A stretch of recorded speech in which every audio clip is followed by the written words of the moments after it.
د خوست شیخ زاید پوهنتون یو شمېر محصلین وایي د پخوا په پرتله اوس د تیوري زده کړو ترڅنګ عملي زده کړې زیاتې شوي دي او په یاده برخه کې د استادانو هڅې ستایي.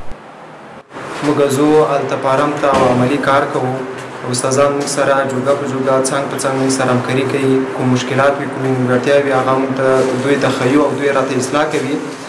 موږ د البته د پوهنځي ځینې څانګې لکه باغداري څانګه او انیمل ساینس یا مالدارۍ څانګه دوی په اوس کې هم څېړنې لري، برخال روانې دي، ریسرچ روان دی او کار پرې کوي. استادان موږ سره جوګه په جوګه دي، همکاري کوي. ولې موږ سره کرنې پوهنځي یعنې ډېر یو مهم پوهنځی ده. د دې لپاره باید هغه څه چې ضرورت ده، مثال د ماشین آلاتو په برخه کې چې موږ باید پام کې کافي اندازه باندې ښه ماشین آلات ولرو، نوي ماشین آلات ولرو، تر څو له هغې سره محصلین اشنا سي او د په راتلونکي کې د هغوی په استعمال باندې پوه شي.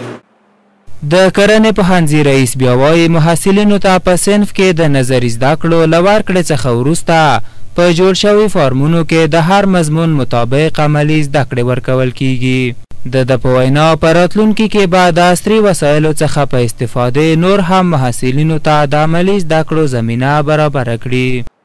موږ محصلینو ته په عملي ساحه کې یو فرم لرو چې په هغه کې موږ د عملي کارونه کوو، لابراتوار هم لرو.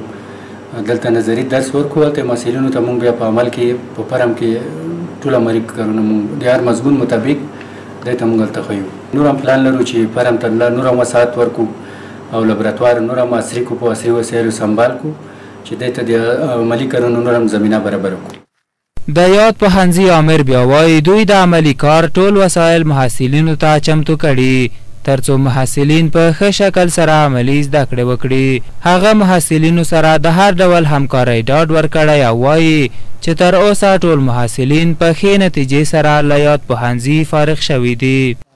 په دې باره کې موږ د محصلینو سره د دې په تجربې په اجرا کې کومکونه کوو. هغه داسې چې موږ کوم وسایل چې د محصل په کور وي هغه موږ دی ته په اختیار کې ورکوو، هغه دی ته کېږدو. او بل کومه تجربه کې چې دی عملي کور وي هغې کې موږ هم مرسته ورسره کوو. عملي او هدایت سره د دې په تجربې په کامیابۍ کې هر وخت لپاره لګیا وو. هر محصل ښه نتیجه وخوځېدو، ښه ښه دي او چې روغلي دي او لګلي دي او بې پراخې نه دي لوړ، یو څه یې زده کړي دي. هیره دې نه وي چې په دې وروستیو کې خوست شیخ زاید پوهنتون کې د هیواد په کچه لوی سمپوزیم وړاندې شو چې د هیواد بېلابېلو پوهنتونونو استادانو لخوا پکې لسګونه څېړنیزې مقالې وړاندې شوې.